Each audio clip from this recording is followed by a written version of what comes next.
नमस्कार सर, मेरा नाम राजू है। आज का टॉपिक है जीरो रिस्क लेकर म्यूचुअल फंड में कैसे इन्वेस्ट करें। जीरो रिस्क मतलब हमारा मूलधन कभी कम नहीं होना चाहिए। मार्केट में उठा पटक ये जो भी होता रहे, हमारा मूलधन कम नहीं होना चाहिए और धीरे धीरे पैसा बढ़ता भी रहना चाहिए। उदाहरण के तौर पे हमारे पास 1 करोड़ रुपया एफडी में है। म्यूचुअल फंड का बहुत सुने हैं, तो 1 करोड़ रुपया रख देते हैं म्यूचुअल फंड में, धीरे धीरे पैसा भी बढ़ता रहे, परसेंटेज थोड़ा बैंक एफडी से ज़्यादा मिले, तो कैसे कर सकते हैं।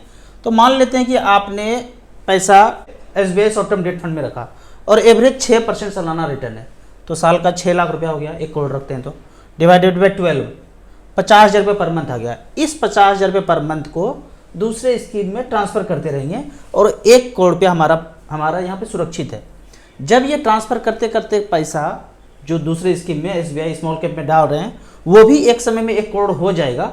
जब भी होगा, तो जब 1 करोड़ होगा वहाँ से 1 लाख रुपये पर मंथ ले सकते हैं और यहाँ से जो उधर पैसा जा रहा था 50,000 रुपये पर मंथ, उसको होल्ड करके अपने अकाउंट में लेना शुरू कर देंगे। मतलब 50,000 ये हो गया और 1 लाख ये हो गया, 1.5 लाख रुपये पर मंथ पेंशन ले सकते हैं। कैसे और कब, यहाँ देखते हैं। यहाँ पे हम StarSIP.in में गए हैं और ये सेक्शन है म्यूचुअल फंड लाइव रिटर्न में, और यहाँ पे हमने STP सेलेक्ट किया है, सिस्टमेटिक ट्रांसफ़र प्लान। तो यहाँ पे SBI म्यूचुअल फंड सेलेक्ट किया और 1 करोड़ रुपया जो रखा वो रखा SBI short term debt fund में। यहाँ से धीरे धीरे करके जो भी इंटरेस्ट होता है, एवरेज सेलेक्ट कर लिए 50,000 रुपये पर मंथ, साल का 6 लाख, तो 6% के रेट से हम पैसा ट्रांसफ़र कर रहे हैं SBI स्मॉल कैप में। टोटल पैसा हमने लगाया कितना, 1 करोड़ लगाया, और रिकॉर्ड बता रहा है 2014 से लेके अब तक 50,000 रुपये पर मंथ अमाउंट उधर जाना शुरू किए। पिछले 10 साल का ये रिकॉर्ड बता रहे हैं। तो यहाँ पे देखते हैं, पहला जो STP का है SBI short term debt fund, 1 crore रखा, 50,000 रुपया हटाना शुरू किया यहाँ से, तो 120 मंथ हो चुका है। 10 साल में 120 मंथ ही होगा, तो ट्रांसफ़र हो चुका है 60 लाख रुपया। तो ट्रांसफ़र होने के बाद जो पैसा अभी बचा हुआ है शॉर्ट टर्म डेट फंड में, एफडी टाइप में, 1 करोड़ 15 लाख यहाँ बचा हुआ है। तो यहाँ पे डिटेल में अगर देखते हैं, तो यहाँ से ये खेल शुरू हुआ। 2014 में अपने 1 करोड़ लगाया, तब आपको इतना यूनिट मिला। उसके बाद हर महीने, अगले ही महीने से, अगस्त 2014 में 1 करोड़ लगाया और अगस्त के बाद सितंबर 2014 से 50,000 रुपये यहाँ से निकालना शुरू किया। यहाँ से निकला और दूसरा स्कीम है SBI स्मॉल कैप, यहाँ पे पैसा चला गया। तो इस तरह से करके वहाँ से निकला और इधर चलता गया। उस पैसे का वैल्यू फिर 50,000 अगले महीना गया, फिर 50,000 रुपये अगले महीना गया। इस तरह से करके 1,03,000, 1,55,000, 2,15,000, 2,91,000, इस तरह करके चलता गया और यहाँ से ये पैसा निकलता गया। लेकिन किसी भी समय में जो 1 करोड़ रुपया था जो लगाए थे, वो हमेशा 1 करोड़ रुपये ही बरकरार रहा। हम सिर्फ जो पैसा इंटरेस्ट का इस पर बढ़ता गया SBI short term debt fund में, इंटरेस्ट नहीं बोलेंगे, जो ग्रोथ हुआ म्यूचुअल फंड में, वो धीरे धीरे वहाँ से निकालते गए। लेकिन किसी भी स्टेज में हमारा मूलधन 1 करोड़ से कम नहीं है, थोड़ा थोड़ा बढ़ा भी है, क्योंकि जितना बढ़ रहा है उससे हम थोड़ा कम ही निकाल रहे हैं। तो लास्ट में देखते हैं 10 साल के बाद जो 1 करोड़ रुपया SBI short term debt fund में था, वो बढ़ के भी थोड़ा सा पैसा हो गया यहाँ पे लास्ट में 10 साल के बाद। लास्ट में इसलिए बोल रहा हूँ कि आज 2024 है, ये निरंतर भी आगे चलता रहेगा। 1 करोड़ 15 लाख रुपया तो यहाँ SBI शॉर्ट टर्म फंड में बचा हुआ है, और वहाँ से जो ट्रांसफ़र होके 50,000 रुपया हर महीने गया, उस पैसे का वैल्यू 2 करोड़ 7 लाख है। यहाँ से जो हमने शुरू किया था खेल 50,000 रुपया डालना, यहाँ पे देखते हैं धीरे धीरे करके कैसे गया। 50,000 रुपया हर महीने डालते गए और उसका वैल्यू SBI स्मॉल कैप में ये धीरे धीरे बढ़ता गया। 5 लाख, 7 लाख, 9 लाख, 10 लाख, 11 लाख, 14 लाख, 17 लाख, इस तरह से देखते हैं 1 करोड़ रुपया कब हुआ। पहला 1 करोड़ रुपया जो 50,000 रुपया ट्रांसफ़र करके किए, तो यहाँ पे हुआ, ये हुआ 1 करोड़। डेट क्या है, 2014 से खेल शुरू हुआ था, 14 से लेके 21, 14, 6, 20, 7 साल में वो 1 करोड़ रुपया पूरा कर दिया। यहाँ पे जिस दिन 1 करोड़ पूरा हो जाए, यहाँ से हम 1 लाख रुपये पर मंथ पेंशन ले सकते हैं, प्लस वहाँ से 50,000 रुपया जो जा रहा था उसको स्टॉप करके अपने पे कंज्यूम करेंगे। कंज्यूम करना ही है, ऐसा नहीं कि पैसे का पहाड़ बना देना है। धन का 3 गति होता है, संस्कृत में एक श्लोक है, दानम भोगम नाशम। दान करो, वो तो करने से रहे, भोगम अपने आप पे भोग लेंगे, बच्चों को दे देंगे, फैमिली मेम्बर्स को दे देंगे, और जो ये दोनों काम नहीं कर पाया वो नाश हो जाएगा। मतलब एक बार जब ऊपर चले गए, फिर पैसा जो है ना इस तरह से बंडर बांट होगा ना कि कुछ समझ ही नहीं आएगा। तो इस तरह से करके पैसा का उपभोग भी करना है। 2021 के बाद अब आगे बढ़ते हैं तो ये पैसा धीरे धीरे धीरे करके बढ़ता और आज लास्ट में 2024 है, 2021 से ले 24, 3 साल में ये पैसा डबल भी हो चुका है, 2 करोड़ 7 लाख होगा। और अभी ये कहानी जारी रहेगा क्योंकि 1 करोड़ 15 लाख पे यहाँ पे पड़ा हुआ है। तो ये एक सेफेस्ट तरीका है कि यहाँ से आप 1 करोड़ रुपया रखें और धीरे धीरे करके, तो इस चार्ट में आप सारा चीज़ एनालाइज कर सकते हैं कि SBI शॉर्ट टर्म था, SBI स्मॉल कैप में गया, स्मॉल कैप में भी 120 मंथ चला गया पैसा, टोटल वहाँ से निकला 60 लाख, यहाँ आ गया 60 लाख और यहाँ करेंट वैल्यू है 2 करोड़ 7 लाख एज ऑन 1/8/2024। 1/8 तो बीत गया क्योंकि हर 1 तारीख को ट्रांसफर हो रहा है ना, 1 तारीख के हिसाब से ये वैल्यू दिया हुआ है। लेकिन आज तो 8 अगस्त हो गया, मतलब पिछले NAV के अनुसार 8 अगस्त का NAV के अनुसार 2 करोड़ 85,000 रुपया, ये कम हो गया 7 लाख क्योंकि पिछले 7-8 दिन में उठापटक हुआ तो इतना पैसा स्मॉल कैप में गिर गया। तो इस तरह से करके सेफेस्ट वे में आप पैसा लगा सकते हैं। ऐसा नहीं कि SBI शॉर्ट टर्म फंड नीचे ऊपर नहीं होता है, लेकिन मामूली होता है, 1-8% ऊपर नीचे होगा, वो मार्केट से मतलब नहीं है। कभी RBI इंटरेस्ट रेट ऊपर नीचे किया तो उसका इंपैक्ट डेट फंड पे पड़ता है। मार्केट में शेयर ऊपर नीचे जा रहा है, उसका इंपैक्ट डेट फंड में नहीं पड़ता है। तो इस तरह से करके धीरे धीरे करके आप रिस्क फ्री पैसा यहाँ पे लगा सकते हैं। अब कुछ कमेंट्स का बात करते हैं। राजू भाई, मेरे पास एक्स्ट्रा फ्लैट है, क्या उसको मॉर्गेज करके मतलब लोन पे रख करके उससे पैसा निकाल करके लोन लेके SBI स्मॉल कैप में लगा दूं? बिल्कुल ये सब नहीं करना है। जो आपके जेब में पैसा है, जो एक्स्ट्रा बचता है खर्च करने के बाद, वही पैसा लगाते रहना है। ऐसा जंजाल वाला कहानी नहीं बनाना है, इसको मॉर्गेज रख लिया, उसको मॉर्गेज कर लिया, ले लिया, ऐसे नहीं करना है। जो आपके पास पैसा है वही थोड़ा थोड़ा पैसा इन्वेस्ट कीजिए। यकीन मानिए, जो धीरे धीरे पैसा इन्वेस्ट करके पैसा एक्यूमुलेट करने का जो मज़ा है, वो इस तरह से करके साम दंड भेद से वो मज़ा नहीं आएगा। कमल जोशी जी उत्तराखंड से बोलते हैं 10 साल में 1 करोड़ रुपया चाहिए, कितना और कहाँ इन्वेस्ट करूँ? देखिए, आपके पास जो भी है, जितना भी है, वो धीरे धीरे पैसा इन्वेस्ट करना शुरू कीजिए।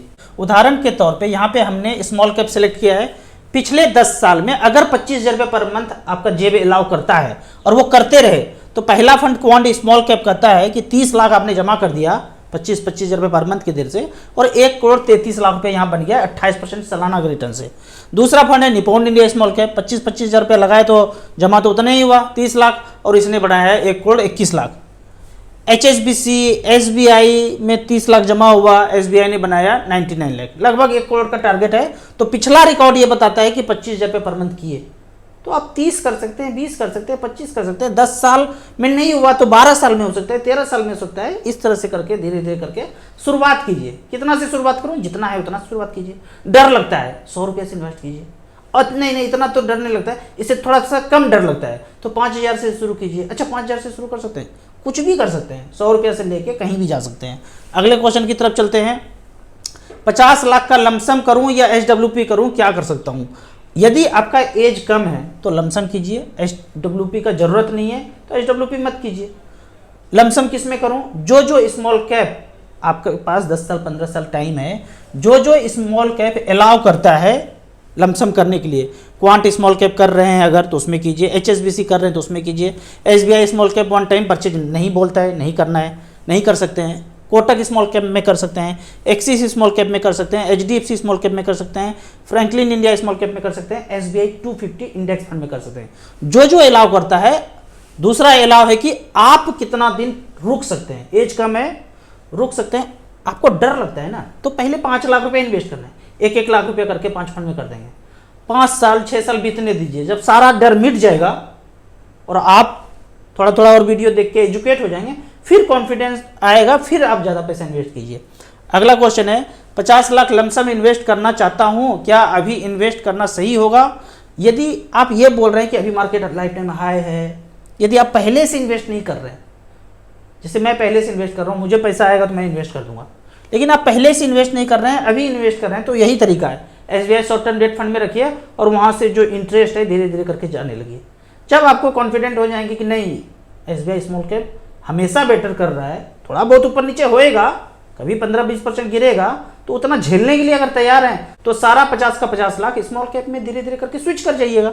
अगले क्वेश्चन की तरफ चलते हैं। राजू सर, SBI NFO 2024 में न्यू फंड लॉन्च किया, क्या इसमें इन्वेस्ट करूं? कभी नहीं, कभी भी नहीं, कोई NFO नहीं। कितना टीवी मीडिया रिंगटोन में बोलते रहे NFO NFO NFO, बोलो नहीं करना है, नहीं करना है, नहीं करना है। जो पहले से एग्जिस्टिंग फंड है, small cap, mid cap, multi cap, flexi cap, उसमें करते रहना है, NFO से दूर हो जाना है। राहुल सर मेरा portfolio HDFC mid cap 2000, Kotak mid cap 1600, SBI small cap 1600, axis small cap 1500, Nippon India small cap 1600, बेहतरीन फंड है, इसको कंटिन्यू करते रहिए। कुल 83 रुपये का SIP पिछले 1.5 साल से चालू है, कब तक 1 करोड़ रुपया बन जाएगा? बीच बीच में टॉपअप करते रहिए और टारगेट 20 साल, 15 से 20 साल के बीच धीरे धीरे करके थोड़ा थोड़ा इनकम बढ़ेगा तो इसको बढ़ा दीजिएगा। कभी 11,000 हो जाएगा, कभी 12,000 हो जाएगा, कभी 15,000 हो जाएगा। हमने तो शुरुआत 3,000 से किया था, धीरे धीरे इनकम बढ़ता गया, 14-15 साल में 1 करोड़ रुपया पूरा हो गया। तो उतने टाइम में पूरा हो जाएगा, धीरे धीरे अमाउंट को बढ़ाते रहना है। Raut sir axis small cap में 6,000, कोटक इक्विटी अपॉर्चुनिटी में 6,000, पराग पारिक फ्लेक्सी कैप में 6,000, 18,000 रुपये पर मंथ 2017 से इन्वेस्ट कर रहा हूँ, कब तक 1 करोड़ रुपया बन जाएगा? ये कब तक जब बोलते हैं ना, कब तक, ये कैलकुलेटर है एकदम सिंपल। देखिए हम करेंगे ना कैलकुलेट तो हमारा बनेगा, आप करेंगे तो आपका होगा। 15,000 रुपये पर मंथ से 15 साल में 15% के रेट से इतना हो जाता है। आप कहेंगे कि नहीं इससे ज़्यादा रिटर्न मिलता है तो 20 तक छलांग लगा दीजिए, तो 1 करोड़ 70 लाख बन गया है। इसको थोड़ा सा कम कर दीजिए तो 12 साल में नहीं 89 हुआ तो 13 साल में कितना हुआ? ऐसे करके थोड़ा थोड़ा अपने आप खोपड़ी लगा के अपने खोपड़ी का ब्लूटूथ ऑन करना है। ये कैलकुलेटर सिंपल तो है, SIP में गए, लमसम में गए, HWP में गए, इस तरह से करके खुद एनालाइज करना है, आपको पता चल जाएगा। अच्छा 12 से 15 साल में 1 करोड़ हो जाएगा, एवरेज 10 से 15,000 रुपये करूंगा तो हो जाएगा। तो इस तरह से करके इसका जवाब आपको खुद से तय करना है। Why Mogambo want to crash the market? हाँ, मोगेम्बो को देखिए ऐसा व्यक्ति है ना, वो क्या सोचता है ना, वेल्थ अगर सबके पास चला गया तो मैं गरीब हो जाऊंगा। तो जैसे ही सबके पास थोड़ा थोड़ा समृद्धि बढ़ना शुरू होता है, वो ऐसा बम फोड़ेगा कि डर करके आप उस शेयर को, होल्डिंग्स को बेच देंगे औने पौने दाम पे, और खरीदने के लिए वो तैयार है। तो गिरा करके आपका जो है होल्डिंग्स जो मार्केट में है उसको वो खरीदना चाहता है, ताकि आप गरीब बने रहें और वो जिस पोजीशन पे वो हमेशा बने रहे। वही डर सताता है कि मैं गरीब ना हो जाऊं। मोगेम्बो कहता है कि मैं गरीब ना हो जाऊं, इसलिए मार्केट गिराता है और आपका संपत्ति हड़प लेता है डरा करके, तो इसीलिए वो क्रैश करता है। तो सर मैं LIC में फंस गया हूँ, 4 प्रीमियम भर चुका हूँ, सरेंडर वैल्यू बहुत कम है, क्या करें? 10 दोस्तों के साथ जाइए और लिखित में मांगिए कि हमारा पैसा गया कहाँ, कुछ ना कुछ करना पड़ेगा एक्स्ट्रा। अब छोड़ देंगे तो वो तो मजे कर ही रहे हैं। अब पूछिए ना कहाँ गया, हमने 50-50 हज़ार करके 2 लाख दिया और आप मुझे 50 हज़ार दे रहे हो, तो 1.5 लाख कहाँ गया? लिख के बताइए ना। ठीक है, फाइल कीजिए जो भी करना है धीरे धीरे करके, और वहां से निकल करके बंद करके धीरे धीरे स्मॉल कैप में इन्वेस्ट करना शुरू कीजिए। इससे क्वेश्चन पूछिए, लिखित में पूछिए, 10 मित्र के साथ जाइए, क्वेश्चन तो पूछ ही सकते हैं। ठीक है, अगला है, मैं सरकारी जॉब में हूँ, टैक्स सेविंग बताइए, 10,000 रुपये पर मंथ SIP करना चाहता हूँ। टैक्स सेविंग के लिए यहाँ पे 7 नंबर पे है ELSS टैक्स सेवर। पहला फंड है SBI लॉन्ग टर्म इक्विटी, 10,000 में 2,000 रुपये यहाँ कर सकते हैं। दूसरा फंड है DSP ELSS 16,000 करोड़ है, इसमें आप 2,000 रुपये पर मंथ कर सकते हैं। निपॉन इंडिया टैक्स सेवर 2,000 रुपये यहाँ कर सकते हैं। HDFC टैक्स सेवर और ICICI Prudential tax saver ELSS, इसमें आप बराबर बराबर करके इन्वेस्ट कर सकते हैं। एवरेज रिटर्न अगर देखते हैं पिछले 15 साल का, तो एवरेज रिटर्न यहाँ पे बॉटम में आपको आ जाता है, 16.18% का रिटर्न पिछले 15 साल में लगातार दिया है। इतना ही मानना है, 12 से 15% आपको लंबे समय में ELSS में मिल जाता है। आपको इसी तरह म्यूचुअल फंड के बारे में और कुछ जानना है, इन्वेस्टमेंट के बारे में जानना है, तो इस नंबर पर मुझे व्हाट्सअप कर सकते हैं। StarSIP.in वेबसाइट भी है, ऐप भी है, 1 सप्ताह इसमें जा करके सब कुछ अध्ययन कर लीजिए, डर मिट जाएगा। उसके बाद आप शुरुआत मिनिमम 100 रुपया से कर सकते हैं, मैक्सिमम का कोई लिमिट नहीं है। वीडियो अच्छा लगे तो व्हाट्सअप यूनिवर्सिटी में दोस्तों के बीच इसे जरूर शेयर करें। यूट्यूब पे देख रहे हैं तो लाइक एंड शेयर जरूर करें। Thank you so much.